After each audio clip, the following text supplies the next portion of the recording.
SPR Academy అండి. myself Shivashankar, faculty of aptitude and reasoning అండి. రీసెంట్గా ABPSC రిలీజ్ చేసిన గ్రూప్ 2, గ్రూప్ 3 ఉద్యోగాలలో రీజనింగ్ సంబంధించి కొన్ని సిలబస్ పెట్టాడండి.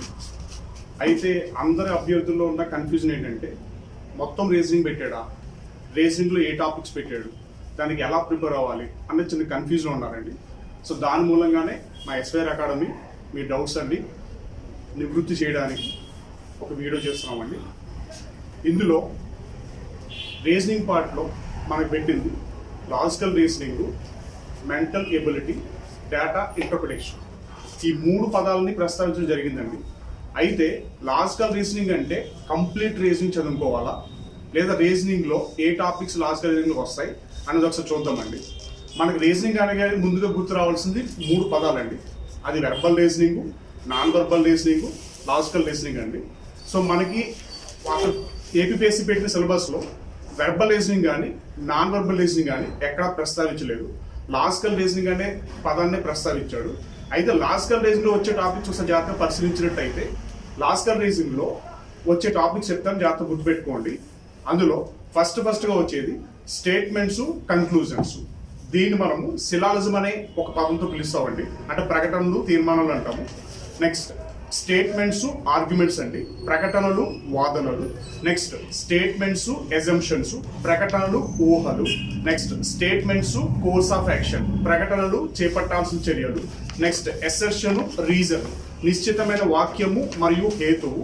Next logical sequence of words, పదాల తార్కిక అమరిక.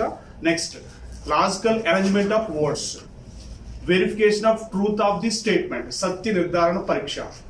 ఇవన్నీ కూడా, ఈ టాపిక్స్ అన్ని కూడా మనకి లాజికల్ రీజనింగ్ లోకి వస్తాయండి. ఈ టాపిక్స్ అన్ని ప్రిపేర్ అయితే లాజికల్ రీజనింగ్ మంచిగా స్కోర్ చేసుకోవచ్చు. Next mental ability. ఈ మెంటల్ ఎబిలిటీలో మనకు వచ్చే టాపిక్స్ ఏముంటాయి? ఈ మెంటల్ ఎబిలిటీలో మనకు వచ్చే టాపిక్స్ అండి. మెంటల్ ఎబిలిటీ అంటే తెలుగులో విశ్లేషణాత్మక సామర్థ్యం. అంటే ఏదైనా ఒక పిక్చర్ చూసినప్పుడు మీరు దాన్ని ఎంత విశ్లేషణాత్మక సామర్థ్యంగా ఉన్నారో తెలుసుకోవడానికి క్వశ్చన్ అడుగుతారండి. అంటే ఇందులోకి వచ్చే టాపిక్స్ ఏమొస్తాయంటే అండి, డైస్, పాచికలు, ఒక పాచిక ఇచ్చి ఒకసారి దొరిలిస్తే 4 వేరు రూపాయలు ఏర్పడినవి, ఈ అంకికి ఎదురుగా ఏ అంకి వస్తుంది, ఈ క్వశ్చన్ అన్ని దీంట్లో వస్తాయండి. దీని తర్వాత టాపిక్ క్యూబ్స్ అండి, గణాలు. అంటే ఒక గణం ఇచ్చి ఆ గణమును కోసినప్పుడు ఎన్ని చిన్న సమగములు ఏర్పడతాయి, ఇటువంటి క్వశ్చన్స్ అన్ని దీంట్లో వస్తాయండి. నెక్స్ట్ మిస్సింగ్ నెంబర్స్ అండి. ఒక బాక్స్ టైపులో నెంబర్స్ అన్ని ఇచ్చి ఒక దగ్గర క్వశ్చన్ మార్క్ పెడతారండి. అది ఒక ప్రాసెస్ ఫాలో అవుతుందండి. అది ఫాలో అయినప్పుడు ఈ క్వశ్చన్ మార్క్ ప్లేస్లో వచ్చే అంకేది అన్నట్టుగా అడుగుతారండి. నెక్స్ట్ లాజికల్ వెన్ డయాగ్రామ్స్ అండి. మీరు బిఫోర్ ఎగ్జామ్ ఒకసారి చూసినట్టయితే, అంటే ఆఫ్టర్ బైఫ్రికేషన్ 2016లో జరిగిన ఎగ్జామ్ ఒకసారి పరిశీలించినట్లయితే లాజికల్ వెన్ డయాగ్రామ్స్ 5 మార్క్స్ ఇచ్చాడండి. అంటే మెంటల్ అబిలిటీలో నుంచి 5 టాపిక్లోంచి కంపల్సరీ క్వశ్చన్ వస్తుంది. ప్రీవియస్ ఎగ్జామ్లో వెన్ డయాగ్రామ్స్ ఇచ్చే క్వశ్చన్ ఇవ్వడం జరిగిందండి. నెక్స్ట్ అనలైటికల్ రీజనింగ్ అండి. Dice, cubes, analytical reasoning, logical Venn diagrams, missing numbers, ఈ 5 టాపిక్ని మెంటల్ ఎబిలిటీలో చేసుకుంటే మనకు సరిపోతుంది. ఇంక దాని నుంచి ఏం చేయాల్సిన అవసరం లేదండి. నెక్స్ట్ డేటా ఇంటర్ప్రిటేషన్, దత్తాంశ విశ్లేషణ. ఈ డేటా ఇంటర్ప్రిటేషన్లో మనకు వచ్చే టాపిక్స్ అండి. డేటా ఇంటర్ప్రిటేషన్లో bar diagram, line graph, pie chart, table, ఈ 4 చూసుకుంటే మన డేటా ఇంటర్ప్రిటేషన్ కవర్ అవుతుందండి. అయితే డేటా ఇంటర్ప్రిటేషన్ చేయాలంటే దానికి బ్యాక్గ్రౌండ్ కొన్ని టాపిక్స్ ఉంటాయండి. అవి క్లియర్గా నేర్చుకుంటే డేటా ఇంటర్ప్రిటేషన్ ఈజీగా చేయొచ్చు. డేటాలో ఒక డేటా ఇచ్చి మీకు 5 క్వశ్చన్స్ ఇవ్వడం జరుగుతుంది. ఒక పై చార్ట్ కానీ, టేబుల్ కానీ, లైన్ గ్రాఫ్ కానీ మొత్తం ఇచ్చినప్పుడు ఒక 5 క్వశ్చన్స్ ఇస్తారండి.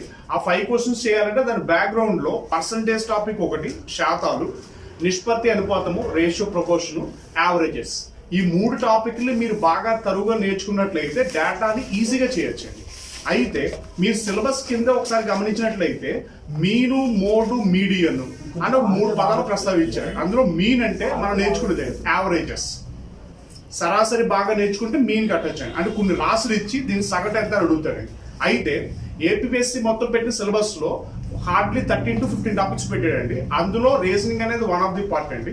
మనకి ప్రిలిమ్స్ 150 మార్కులలో ఈ 13 టాపిక్ల నుంచి క్వశ్చన్స్ స్ప్లిట్ చేయాలి కాబట్టి మన రీజనింగ్ లోంచి 10 నుంచి 15 మార్కులు ఈజీగా రావడానికి ఛాన్స్ ఉందండి. అంటే తక్కువ టైంలో ఎక్కువ స్కోర్ చేసుకోవాలంటే మన రీజనింగ్ ఈ టాపిక్స్ చదువుకుంటే సరిపోతుంది. సో ఈ టాపిక్స్ అని తరువుగా ప్రిపేర్ అయితే ABPSC ప్రిలిమ్స్ లో వచ్చే మార్క్స్ ఈజీగా స్కోర్ చేయొచ్చండి. దీన్ని పక్కన పెట్టి verbal reasoning, non verbal reasoning ఏమి ప్రిపేర్ అవ్వద్దండి. ఎందుకంటే క్లాక్ కానీ, క్యాలెండర్ కానీ, సిరీస్ కానీ, అనాలజీ కానీ, కోడింగ్ అండ్ డికోడింగ్ కానీ ఆల్ఫాబెట్ టెస్ట్ కానీ ఏమీ రావండి. ఎందుకంటే అది వెర్బల్ రీజనింగ్ వస్తుంది, లాజికల్ రీజనింగ్ రాదండి. లాజికల్ రీజనింగ్ నేను ఏదైతే టాపిక్స్ చెప్పానో ఆ టాపిక్స్ అని మీరు జాగ్రత్తగా ప్రిపేర్ అయినట్టు అయితే తక్కువ టైంలో ఎక్కువ స్కోర్ చేయడానికి ఛాన్స్ ఉంటుంది. ఆల్ ది బెస్ట్ అండి.